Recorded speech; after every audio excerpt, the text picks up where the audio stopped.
Wherever you go, whatever you do, throw a little at it. Omax, Vest and Briefs.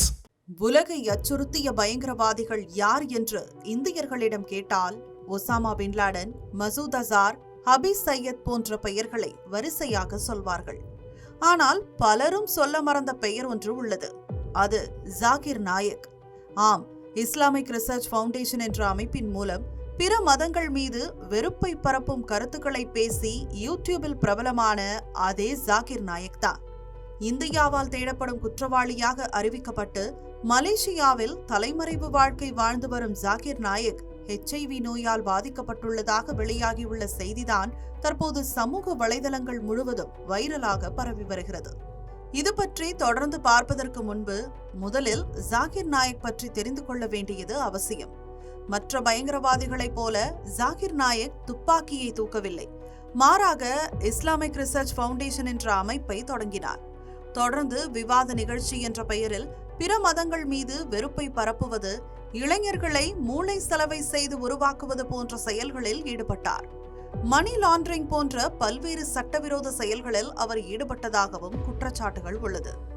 இந்திய பத்திரிகையாளரான பிரவீன் சுவாமி கூறும்போது, லஷ்கர் பயங்கரவாதத்தோடு தொடர்புடையவர்கள் ஜாகிர் நாயக்கால் ஈர்க்கப்பட்டவர்கள் என்று குற்றம் சாட்டுகிறார். ஷாஹர் காசி, முஃப்தி அபுல் இர்ஃபான் மியான் ஃபிராங்கி மஹாலி எனும் லக்னோவை சேர்ந்த இஸ்லாமிய அறிஞரும் ஜாகிர் நாயக் ஒசாமா பின் லாடனை ஆதரிப்பதாக சொல்லி அவருக்கு எதிராக ஃபத்வா வெளியிட்டார். 2016ஆம் ஆண்டு டாக்காவில் நடைபெற்ற பயங்கரவாத தாக்குதல் ஜாகிர் நாயக்கின் தூண்டுதலின் பெயரில் நடைபெற்றது உறுதி செய்யப்பட்டது. ஹைதராபாத்தை சேர்ந்த IS பயங்கரவாதி முகமது இப்ராஹிம் யாஸ்தானி ஜாகிர் நாயக்கால் ஈர்க்கப்பட்டவர் என்பது NIA விசாரணையில் தெரியவந்துள்ளது. இதேபோல ஸ்ரீலங்கா பயங்கரவாத தாக்குதல் போன்றவற்றிற்கும் ஜாகிர் நாயக்கின் பேச்சே காரணம் என்று தெரியவந்தது. இந்நிலையில் அவரை கைது செய்து விசாரிக்க இந்திய அரசு நினைத்த நேரத்தில் மலேசியாவில் தஞ்சம் புகுந்தார் ஜாகிர். அங்கும் அவர் சும்மா இல்லை.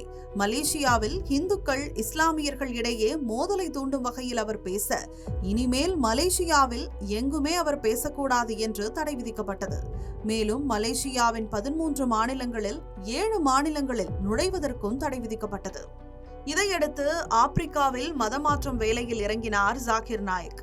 அது தொடர்பான காணொளிகள் சமூக வலைதளங்களில் மீண்டும் வைரலானது. அதன் பிறகு திடீரென்று ஜாகிர் நாயக் மீடியாவில் இருந்து ஒதுங்கினார். சில காலத்திலேயே ஜாகிர் நாயக்கிற்கு எய்ட்ஸ் நோய் ஏற்பட்டதாக சமூக வலைதளங்களில் தகவல் வெளியானது. ஆனால் அதை ஜாகிர் நாயக்கிற்கு நெருக்கமானவர்கள் மறுத்தனர். ஆனால் தற்போது கிடைத்துள்ள ஒரு தகவல் அதை உறுதிப்படுத்துவது போலவே உள்ளது. ஜாகிர் நாயக் உடல்நிலை சரியில்லாமல் சன்வே மெடிக்கல் சென்டர் என்ற தனியார் மருத்துவமனையில் அனுமதிக்கப்பட்டுள்ளார். அவருக்கு வைரஸ் தொற்று இருப்பதாகவும் சொல்லப்படுகிறது. இந்த மருத்துவமனை HIV சிகிச்சையில் நிபுணத்துவம் பெற்றது என்பதால் அவருக்கு ஏற்பட்டுள்ள வைரஸ் தொற்று என்பது HIV வைரஸ் தான் என்று சொல்லப்படுகிறது.